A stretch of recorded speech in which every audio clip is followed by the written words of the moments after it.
Kabuang Kanaday. Tapusin natin na maayos to. Senado to ng Pilipinas, hindi to palengke. There's none, Mr. Chair. No. Thank you. Sorry. Ma'am, there is none. Excuse me, point. Sandali. Order. Thank you, Mr. Chairman. I make my point. There's no such thing as 23 billion sa Paulit na tayo kanina pa ng 21.7 billion. Kabuang Kanaday. Tapusin natin na maayos to. Senado to ng Pilipinas, hindi to palengke. Oh. Pakibalik nyo nga sa slide ng DPWH na yung 21.7 billion. Oh. Paulit-ulit tayo, Nancy, na Senator Nancy, na 21 billion, 7.3. Ikaw nag-i-insist na 23. Yung 2 billion, ayan, oh. Tapusin natin, then I'll move on to you, DPWH. Yan, so do you confirm, Sec Sadain, yan ang present mo kanina? Yes, Mr. Chair. Oh, it's 21.73 billion. Okay. Can you show yung present ko naman na nakahima yung 10 billion? Etong overall, Micah.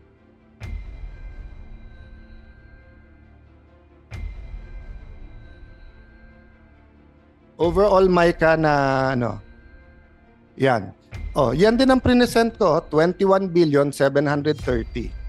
Pero ayaw niyang sagutin bakit 600 million yung landscaping, bakit 875 million ang security systems, bakit 766 million yung IT system, bakit 577. So in our next hearing, when she cools down, she can come back and explain that. But as of today, ang sinabi niya, hindi pa daw niya nare-review. I will submit to all members of this committee yung sulat sa kanya na March 20. Nandun naman. So, let me go back when she came in. Sec Sadain. Again, you apologize to us, I apologize to you. Hindi dapat ganito sa Senado. All I want to do is finish this review. Kung tatanggapin ni Senator Padilla yung trabaho at gusto nyo siya mag-review, wala rin problema. Hindi ko forte ang pagre-review kahit estudyante pa ako noon. So, may I ask Sec Sadain, sir, can we DPWH muna?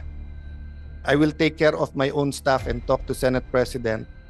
Ang gusto ng Senate President, yung 70 na consultants, mag-submit lang ng hanggang June 30 na kanilang report. Kasi ayaw naman namin maging rubber stamp. Personal feeling ko, marami sa kanila kailangan natin. Hindi ko masabing lahat, hindi ko masabing marami, hindi ko sabing maliit, kasi hindi ko pa nare-review lahat ng ginagawa nila. Kasi inuna natin lahat ito. Diba? But I do believe they are patriotic people. I do believe they want to see the building completed. So, the three things I want you to do is, one, to talk on the top level, how do we have one committee that can make top decision that doesn't violate any law or any protocol. Diba? No shortcuts. Diba? Except that imbis na 10 meeting, isang meeting. Okay. Secondly is how do we get from where we are now na matapos yung RDAED at matapos na lahat. Okay? Number 3, kung anong kulang na makakatulong sa amin para desisyonan to, like yung BOQ, etc., isubmit. So if you are retired, Sir Aguinaldo and ASEC Mulano, baka pwedeng pakiusap lang, help us lang buuin to. Kasi pride din naman ninyo na naging bahagi kayo ng napakagandang building na to. Pero ilagay lang natin sa tamang oras, presyo, at proseso. Diba? Nabibingi ako sa katahimikan tuloy. Kanina, nabibingi ako sa...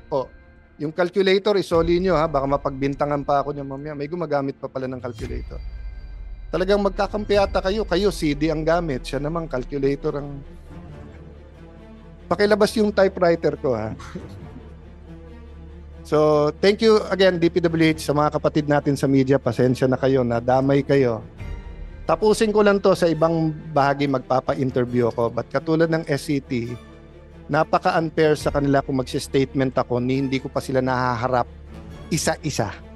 Naharap ko na yung iba sa kanila, hinaharap sila ng staff ko, kinausap na ni Senate President yung iba. Pero hindi biro na 70 people ay kunan ng opinion ng bawat isa. So Ma'am Lanchon, Ma'am Banasan, kung nagtaas ako ng boses kanina, you know I don't mean any harm. That's my way of... Kaya ako hindi naging dentista. Wala akong anesthesia pag nagtanong. So pasensya na kayo, but it doesn't mean that you did anything wrong. No? Sir, do you have a last word? Mr. Chair, Your Honor, I know how precious the new building for the Senate nowadays, and this is also the same aspirations that we have also for DPWH, to have also our own building for the Department of Public Works and Highways. Yan din po, inaaral pa rin po namin hanggang ngayon. And of course, we don't have the much easiest way of getting a funds for that. Pero yung pong queries that you are actually raising is actually a welcome address to us, because we know it's also one way of giving a clarity on what was happened in the past and how the projects can move on. Because And I expect, Yusek, marami kayong parating na project na malalaki. Maybe Yes not po. 23 Yes po. billion, but yes 5 to 10 billion. In fact, marami. we are implementing 41 flagship projects po. No? Kung ikumpara po ito, maliit lang po ito. But we know these are actually complex structures, and we really need all the support, not only from the department, also line agencies who can also feed in some informations. So with regards po sa new buildings, we are actually in support to your new administrations, Mr. Chair, because we know how this is important to you, and we are willing to cooperate and to give full support para lang matapos po ito ng maaga. Because ito rin po ang gusto namin, kung hindi lang po nagkaroon ng COVID at saka yung problema po doon sa mga variations, I think we wanted to get through para lang matapos ito. Agree, Sec, except doon nga, kasi uulitin ko, kung nag-usap before DAED, wala nang variation yan. But I get your point. I get your point. Nangyari na yon. No. So ang ano ko ngayon, paano natin tatapusin yung 8.9 at yung 2.35? Anong gagawin natin sa 10B? Mapapababa ba natin ng kalahati yon o ng ano? And then ano ang gusto ng mga senador? Kasi ang tingin ko mas importante sa mga senador yung permanent employees namin. Promotion na yung lumipat doon mas malaki na nga mga opisina namin doon. So I think yung ginhawa ng bisita at nung permanent employees, di ba? Katulad niyo, duda ko nahirapan kayo mag-parking Pagdating wala pang session ngayon.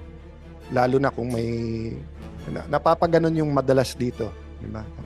So Sec, thank you very much, and I will just suspend this. Again, I'll clarify sa ating media, hindi to investigasyon. Ito ay review. Di ba? Nahaluan ng rebuke. Na-rebuke ako kanina, pero tingin ko naman kayo nang bahala kung sino tama at mali. Pero napakababaw naman na ang pag-aawayan lang ano yung amount. Kung mali yung amount, isubmit niya sa opisina ko, babasahin ko, isasubmit ko kay Senator Escudero. Pero tulungan niyo kami, ma'am. Ngayon, kung mali ako at kulang pa pala tong 800 million sa security, kulang pa pala tong 1.6 million sa facade, edi i-correct niyo ako. Hindi ko sinasabing ano yan ha. So kumbaga kung sinasabi niyo sa akin, sir, 1.6 yan pero Louis Vuitton yan. So tinatanong nga kita, wala ba tayo boss ng baka naman kung si Ben siya nang gagawa, singganda, pero at least Pilipino. 'Di ba? At hindi naman siguro tayo tatagain ng ganon, no? To use a fashion analogy, 'di ba, na imbis na si Gucci ang gagawa, baka naman pwedeng si Michael Leyba, singganda din, malaka, pero pesos hindi dollars ang ano yun sa atin. So yun ang ibig ko sabihin. So may I leave that task also with the project manager. Ma'am, tignan niyo yung phase 3. Ano doon, I don't wanna split it up. Pero kung meron doon madidelay tayo at kailangan unahin, di unahin natin. Pero kung sasabihin mo lahat ito dapat isabay-sabay, edi tulungan niyo ako dumating sa tamang design at tamang presyo.